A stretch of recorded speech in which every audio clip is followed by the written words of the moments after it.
আজকে আমরা দেখব দশম শ্রেণীর গণিত প্রশ্নপত্র সেকেন্ড সামেটিভ ইভ্যালুয়েশন 2024 একটি সংস্থার বানানো প্রশ্ন।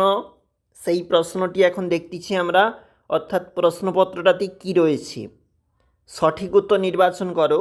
1 × 7 বলা রয়েছে, যেখানে শুরু হয়েছে x² plus bx plus c = 0। এখান থাকতে কিন্তু শুরু হয়েছে অঙ্ক, অর্থাৎ গণিতের যে প্রশ্নপত্রটা।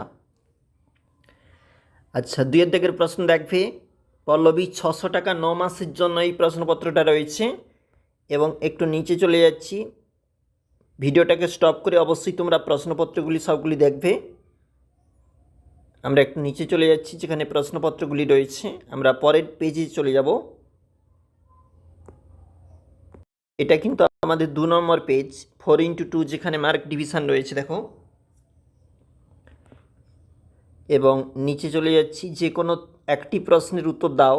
4 নাম্বার রয়েছে নিবেদিতা উমার অঙ্কটা রয়েছে। এছাড়াও রয়েছে বছরের প্রথমে অরুণ ও অজয় যথাক্রমে, এই অঙ্কটা রয়েছে। খুব গুরুত্বপূর্ণ সহকারে কিন্তু প্র্যাকটিস করবে অঙ্কগুলি, কারণ অবশ্যই এটি একটি সংস্থার বানানো প্রশ্নপত্র।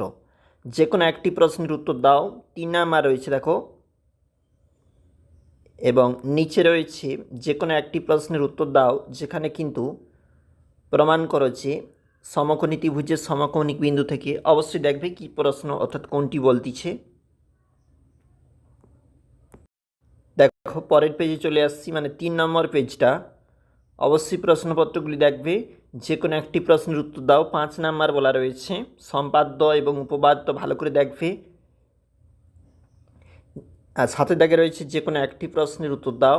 এবং 8 দাগের যে প্রশ্নপত্র বলেছে পরিমিতি থাকতে প্রশ্নপত্র দেখবে। 3x2 প্রশ্নপত্রের মার্ক রয়েছে। দশম শ্রেণী গণিত।